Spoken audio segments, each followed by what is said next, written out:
Can job design predict when people behave unsafely at work?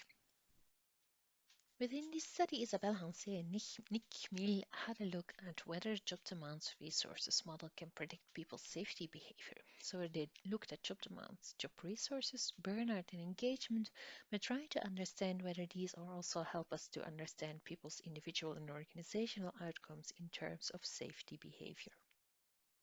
Most specifically, these authors looked at safety behavior. First of all, they looked at situational violations to safety rules and regulations.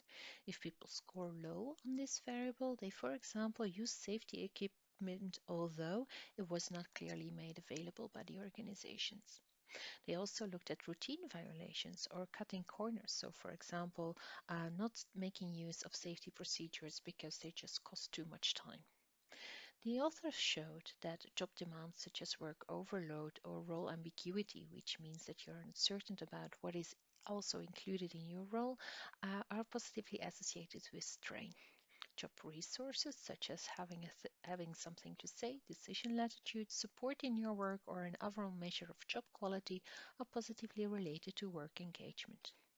Interestingly, the more you feel strained in your job, the more you cut corners. Well, if you're engaged, you're less likely to do so. Moreover, if you're highly engaged in your job, you're also more likely to overcome situational issues that prevent you from being safe.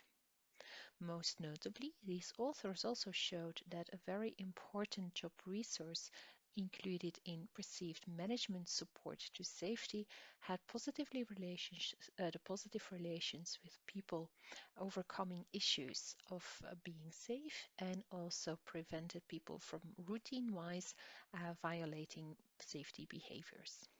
So these authors could indeed show that job demands and job resources, through their relationship with strain and engagement, could predict whether or not people would follow safety orders or would cut corners. Perceived management was very important. It could be considered a job resource, but then that's more a resource at the team or even organizational level.